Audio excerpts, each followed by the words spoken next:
இயேசுவின் இரத்தம் ஜெயம், மரியே வாழ்க. இறையேசுவில் அன்பிற்குரியவர்களே, தூய ஆவியாராகிய இறைவா எங்கள் மேல் இரக்கமாயிரும் என்ற மன்றாட்டை குறித்து இந்த பதிவிலே நாம் விரிவாக காண்போம். தந்தையும் மகனும் தூய ஆவியுமாக இருக்கிற இறைவனிலே நாம் விசுவாசம் கொண்டவர்களாக இருக்கிறோம்.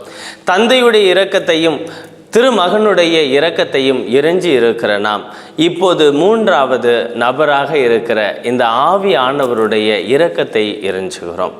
அன்பார்ந்தவர்களே, இந்த தூய ஆவியானவர் கிறிஸ்தவ வாழ்க்கைக்கு மிகவும் அத்தியாவசிய தேவையானவராக இருக்கிறார்.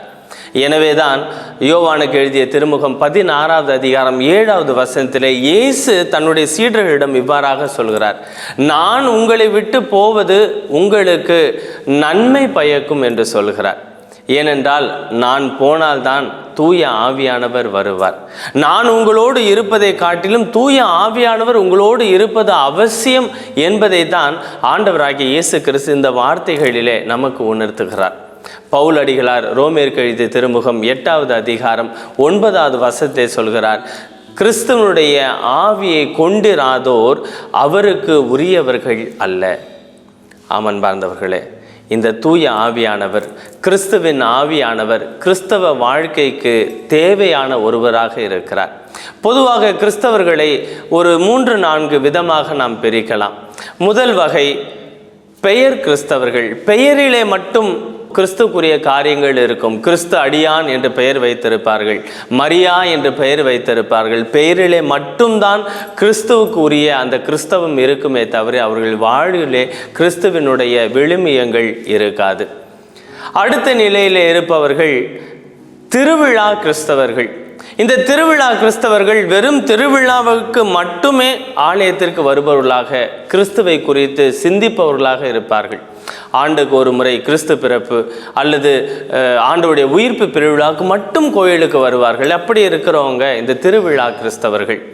அன்பார்ந்தவர்களே, அடுத்தபடியாக சராசரி கிறிஸ்தவர்கள் இருக்கிறார்கள். யார் இந்த சராசரி கிறிஸ்தவர்கள்? ஆலயத்திற்கு வருவார்கள், ஒரு சிலர் தினமும் கூட திருப்பலியிலே பங்கு கொள்வார்கள். ஆனால் எந்த நாவினால் ஆண்டவரை பெற்றுக்கொள்கிறார்களோ அதே நாவினால் தீய வார்த்தைகளை பேசுவார்கள், புறம் பேசுவார்கள், ஆண்டவருக்கு விரோதமான காரியங்களை செய்வார்கள். இப்படியெல்லாம் கிறிஸ்தவர்கள் இருக்கிறார்கள். 4வது நிலையில ஆவிக்குரிய கிறிஸ்தவர்கள் இருக்கிறார்கள். அன்பார்ந்தவர்களே, யார் இந்த ஆவிக்குரிய கிறிஸ்தவர்கள்? உண்மையாகவே ஆண்டவர் இயேசுனுடைய சாட்சிகளாக வாழ்பவர்கள் தான் ஆவிக்குரிய கிறிஸ்தவர்கள். அப்போஸ்தலர்களை பாருங்கள். இந்த திருத்தூதர்கள் ஆண்டவர் 3 ஆண்டு காலம் அவர்களோடு இருந்தாலும் அவர் கைது செய்யப்படும் போது அவரை விட்டுவிட்டு தான் ஓடினார்கள். ஆனால் எப்போது இந்த தூய ஆவியானவர் அவர்களை ஆட்கொண்டாரோ அப்பொழுதிலிருந்து உண்மையாகவே இயேசுவினுடைய சாட்சிகளாக அவர்கள் மாறுகிறார்கள்.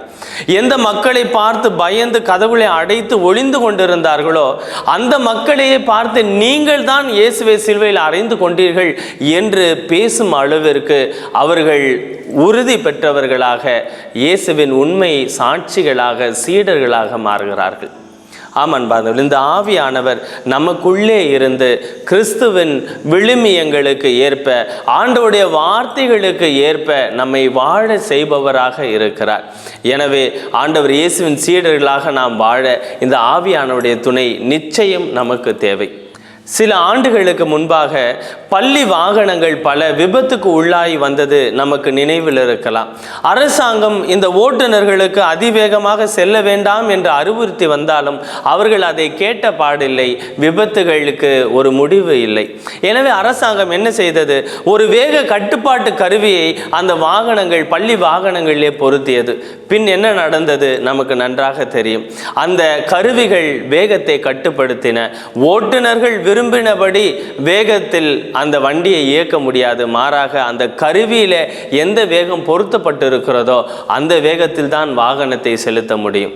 அன்பார்ந்த இந்த தூய ஆவியானவர் இந்த கருவியை போல நமக்குள்ளாக இருந்து நம்முடைய ஊன் இயல்பின் செயல்கள், பாவத்துக்குரிய நாட்டங்கள் அனைத்திற்கு ஏற்றார் போல நம்மை வாழ விட்டு விடாது.